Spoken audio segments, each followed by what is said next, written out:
జరుగుతోంది అని చెప్పి వాళ్ళు ఆరోపించిన పరిస్థితి. రాజారాం యాదవ్ గారు, బీఆర్ఎస్ బీజేపీ కుమ్మక్కయ్యాయి, రెండు కూడా ఈ విషయంలో అంటున్నారు. రాజారాం గారు లైన్ లో ఉన్నారా? ఉన్నాను, వినిపిస్తుందా సార్? వినిపిస్తుందా? ఎస్, బీఆర్ఎస్ బీజేపీ కుమ్మక్కైనాయని చెప్తున్నారు. Operation success patient dead Bharat గారు. హలో, యా వింటున్నాను, చెప్పండి.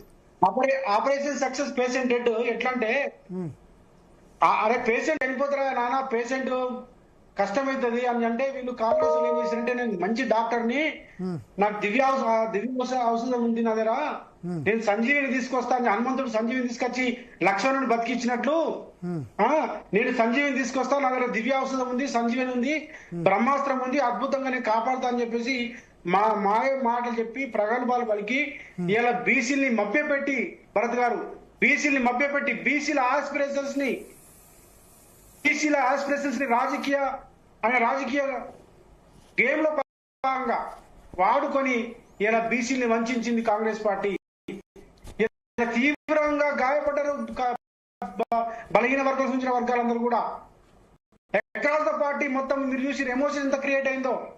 వారు అనుకుంటున్నారు తప్పించుకుంటామని చెప్పేసి.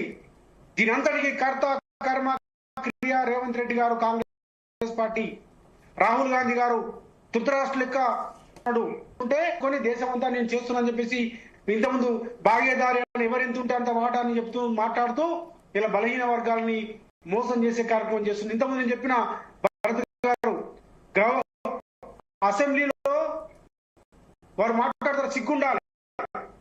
అసెంబ్లీ పోటీ చేసింది, వ్యతిరేకమైనటువంటి బీజేపీ కూడా వ్యతిరేకించలే. ఇలా యునానిమస్ గా వారు అసెంబ్లీలో పెట్టినటువంటి బిల్లుకి సపోర్ట్ చేసింది బీఆర్ఎస్ పార్టీ. కేటీఆర్ గారు అద్భుతంగా సపోర్ట్ చేసిండు. ప్రతి సందర్భంలో చేసిన మొన్న గవర్నర్ దగ్గరికి కూడా అఖిలపక్షం వెళ్తే మా ఎమ్మెల్యే గారిని అక్కడికి పంపడం జరిగింది.